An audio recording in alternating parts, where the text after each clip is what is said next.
साल 1939 की हिटलर की नाजी सेना पोलैंड में घुस चुकी थी। शहर के शहर मलबे में तब्दील हो रहे थे। इस तबाही के बीच हजारों मासूम बच्चे अनाथ हो चुके थे। भूख, कड़ाके की ठंड और मौत के साए में जी रहे इन बच्चों को लेकर एक जहाज समुंदर में निकलता है। वे मदद की भीख मांगने के लिए अमीर यूरोपीय देशों के बंदरगाह पर जाते हैं, लेकिन हर देश अपने दरवाजे बंद कर लेते हैं। कोई भी इन बेसहारा बच्चों की जिम्मेदारी नहीं लेना चाहता। थक हार कर जब वह जहाज भारत के गुजरात तट पर पहुंचता है तो वहां का एक राजा न सिर्फ अपने राज्य के दरवाजे खोलता है बल्कि उन बच्चों से कहता है कि तुम अनाथ नहीं हो। आज से मैं तुम्हारा पिता हूं। आज हम इतिहास के उन सुनहरे पन्नों को पलटेंगे जिसे खुद यूरोप कभी नहीं भूल पाया। कहानी जामनगर के नावानगर के महाराजा दिग्विजय सिंह रणजीत सिंह जी जडेजा की। तभी यह जहाज मुंबई तब के बॉम्बे तट पर पहुंचा। ब्रिटिश सरकार ने यहाँ भी उतरने की इजाज़त नहीं दी, लेकिन इस बात की भनक जब नवागर जामनगर के महाराजा दिग्विजय सिंह को लगी तो उनका दिल पसीज गया। ब्रिटिश सरकार के दबाव और नियमों को ताक पर रखकर महाराजा ने सीधे हस्तक्षेप किए।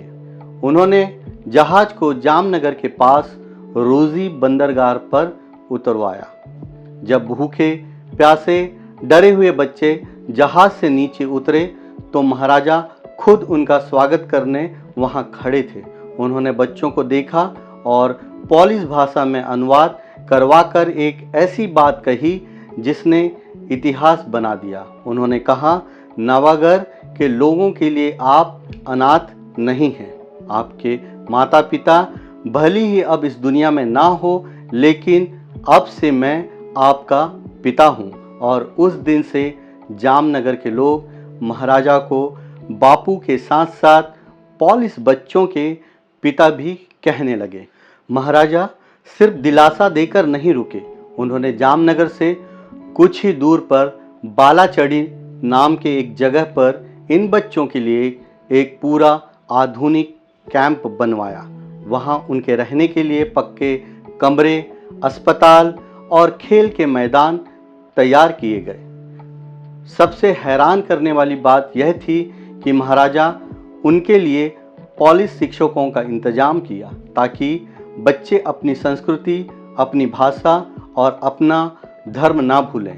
कैंप में पोलैंड का राष्ट्रध्वज लहराता था। महाराजा अक्सर बच्चों के साथ बैठकर खाना खाते थे और उनके त्योहारों में शामिल होते थे। करीब 4 साल तक इन बच्चों ने भारत की धरती पर प्यार, सुरक्षा पाई जो उन्हें अपनों से नहीं मिली। साल 1946 में जब युद्ध खत्म हुआ तो ये बच्चे भारी मन और रोती आंखों से अपने वतन वापस लौटे, लेकिन वे अपने दिलों में भारत की मिट्टी खुशबू लेकर गए थे। आज इस बात को दशकों बीत चुके हैं, लेकिन पोलैंड इस कर्ज को कभी नहीं भूला। पोलैंड की राजधानी वारसा में आज भी महाराजा दिग्विजय सिंह जी के नाम पर एक पूरा चौराहा है जिसे गुड महाराजा स्क्वायर कहा जाता है। वहाँ के एक पार्क और एक स्कूल का नाम भी उन्हीं के नाम पर रखा गया है। साल 2011 में पोलैंड की सरकार ने महाराजा को मरणोपरांत अपने देश के सर्वोच्च नागरिक से सम्मानित किया। यह कहानी हमें सिखाती है कि भारत की ताकत सिर्फ उसकी सेना या अर्थव्यवस्था में नहीं है, बल्कि हमारी संस्कृति वसुधैव कुटुंबकम में जो पूरी दुनिया को अपना परिवार मानती है। दोस्तों, आज के दौर में जहां देश एक दूसरे से लड़ रहे हैं, महाराजा दिग्विजय जी की यह कहानी मानवता की एक मिसाल है। अफसोस की बात है कि हमारे देश की किताबों में इन महान राजा के बारे में एक चैप्टर भी नहीं है। क्या आपको नहीं लगता कि यह कहानी हर भारतीय तक पहुंचनी चाहिए। अगर आपको हमारे इतिहास का यह अनसुना पन्ना पसंद आया हो तो वीडियो को लाइक करें, अपने दोस्तों के साथ शेयर करें और चैनल को सब्सक्राइब करना ना भूलें। कमेंट में महाराजा की इस मानवता के लिए जय हिंद जरूर लिखें। मिलते हैं अगले वीडियो में एक और हैरान कर देने वाले सच के साथ।